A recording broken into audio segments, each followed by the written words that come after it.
El peso de la historia. Esa frase evoca imágenes grandiosas, ¿verdad?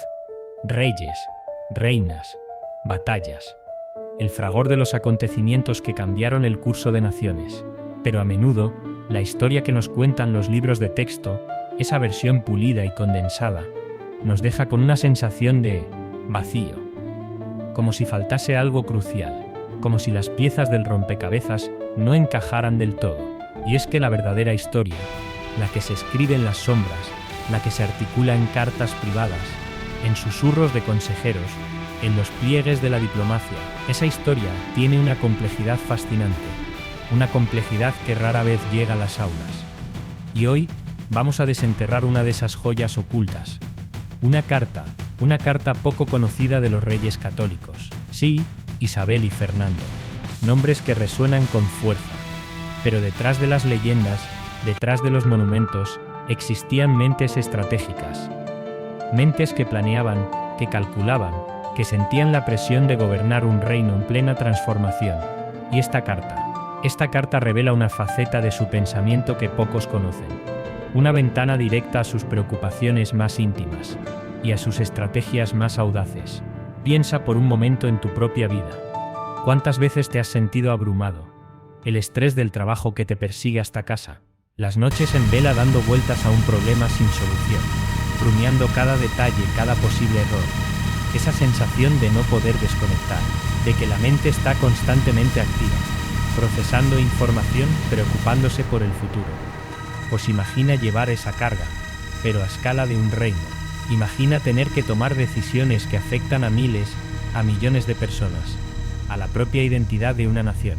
Esta carta que vamos a analizar hoy no es un documento oficial de proclamación ni un tratado de paz grandilocuente. Es algo mucho más revelador. Es una comunicación donde se dejan entrever las grietas, las dudas, las verdaderas intenciones detrás de las acciones que marcaron un antes y un después en España. Y lo que es más importante, nos enseña lecciones que siguen resonando en nuestro mundo moderno. ¿Te has parado a pensar en cómo las redes sociales nos bombardean constantemente? Notificaciones, likes, comentarios. Esa necesidad casi compulsiva de estar al día, de no perderse nada. Esa es una forma moderna de la presión social, ¿no crees?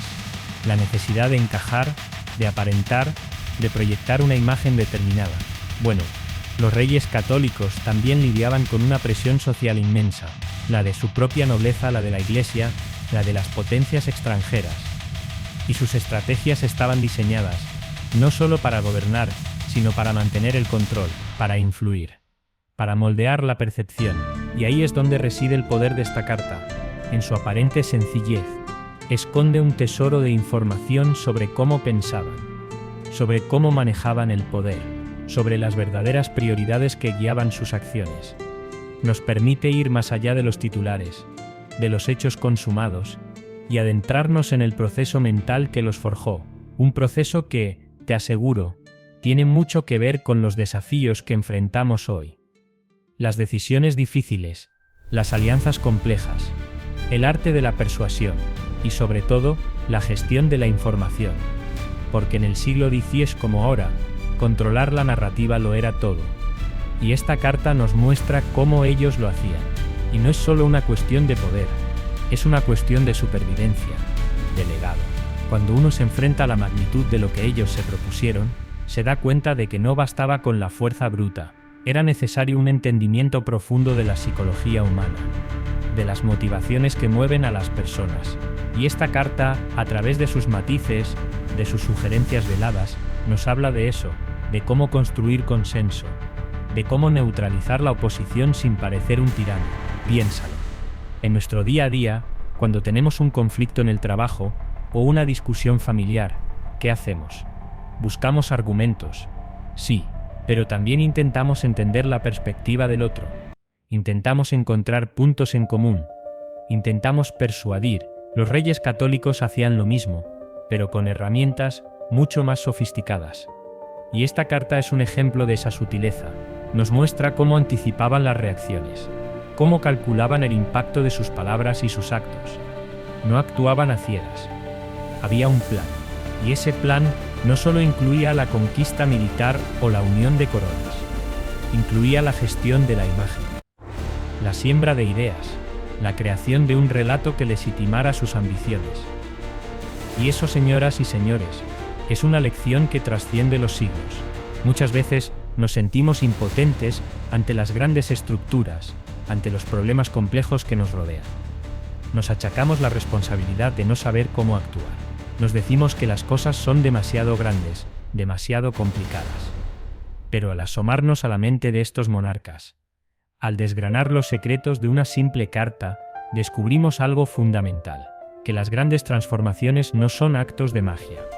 Son el resultado de una planificación meticulosa, de un profundo conocimiento de la naturaleza humana y de una voluntad inquebrantable. Esta carta, en su aparente modestia, nos desafía, nos invita a pensar de manera estratégica, a no quedarnos en la superficie de los acontecimientos, a buscar las causas ocultas, a comprender las motivaciones reales y a aplicar esa misma agudeza a nuestra propia vida. Porque al final, todos somos gestores de nuestro propio destino, y las lecciones del pasado, cuando se analizan con la lupa adecuada, pueden ser nuestras mejores aliadas para construir un futuro más sólido, un futuro en el que, al igual que ellos, podamos tomar decisiones con mayor claridad y con un impacto que realmente perdure. Gracias.